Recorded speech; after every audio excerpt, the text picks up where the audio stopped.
Qual o limite do faturamento do MEI em 2026? Olá, sejam todos muito bem-vindos a mais um vídeo aqui no canal do Contabilidade Facilitada. Eu me chamo Milane Albuquerque, sou contadora, especialista em MEI e Simples Nacional e professora aqui na Escola Contábil. Inclusive, eu preciso te dizer que se você ainda não é aluno da Escola Contábil, a Escola Contábil ela tem diversas especializações, diversos cursos, inclusive pós-graduação. E nós estamos com uma condição exclusiva, com oferta imperdível. E se você ainda não é inscrito no canal, já se inscreva aqui, deixe o seu like e ative as notificações. Para sempre que publicarmos um conteúdo, você tem acesso em primeira mão.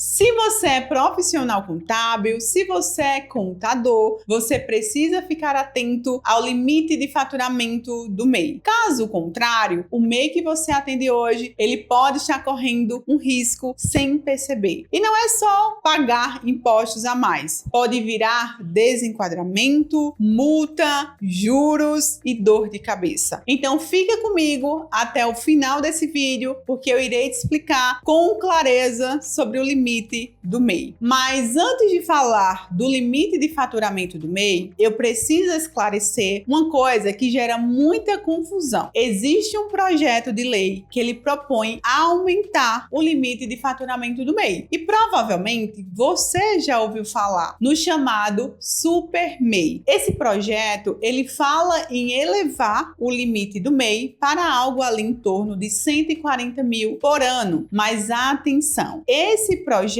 ele ainda não foi aprovado. Ele foi discutido, ele passou por comissões, mas ele ainda não virou lei. Enquanto isso não acontecer, a regra que vale em 2026 é a regra atual. Na contabilidade, nós não trabalhamos com expectativas, nós precisamos trabalhar com o que está valendo. Então vamos ao que está valendo hoje. Em 2026, o limite de faturamento do MEI ele continua sendo R$81 mil por ano. E esse valor, ele é anual, tá? Não existe um limite mensal oficial. A média é de 6.750 por mês. É só uma referência de controle. Então, existe um erro muito comum sobre o faturamento mensal. Muita gente acredita que estourou o limite do MEI porque faturou mais em um mês específico. Isso sozinho não significa nada. O MEI, ele olha o total do ano, ou seja, do período, não o mês isolado. Então, se você abrir o MEI no meio do ano, o limite de faturamento não é 81 mil. Ele é proporcional aos meses em que aquele CNPJ ele ficou ativo, ele ficou aberto. Exemplo, abriu o MEI em junho, então você vai contar 7 vezes R$6.750 e você irá encontrar R$47.250. Esse é o limite. Existe uma exceção do MEI caminhoneiro. Nesse caso, o limite anual é de R$251.600. E o que acontece se o MEI ele ultrapassar esse limite de faturamento? Existem dois cenários quando o MEI ele ultrapassa o limite. Até 20% do limite permitido, ou seja, até R$97.200. O MEI ele vai pagar o imposto sobre o valor excedente e a data do efeito de desenquadramento fica para janeiro do ano seguinte, ou seja, dia 1 de janeiro. Quando ele ultrapassa acima de 20%, o desenquadramento ele é retroativo, então terá impostos, multa e juros. Mas o que entra como faturamento do MEI? Entra toda a receita do negócio, seja com venda, seja com prestação de serviço, curso. Então, assim, o MEI, ele é ótimo para começar, mas ele tem limites, inclusive de faturamento. Se você é um profissional contábil, você precisa ficar por dentro de todas essas atualizações e informações. E como falei anteriormente, na Escola Contábil você tem acesso a vários cursos de especializações e de pós-graduação. E o melhor, nós estamos com oferta imperdível. Então garanta já o seu acesso.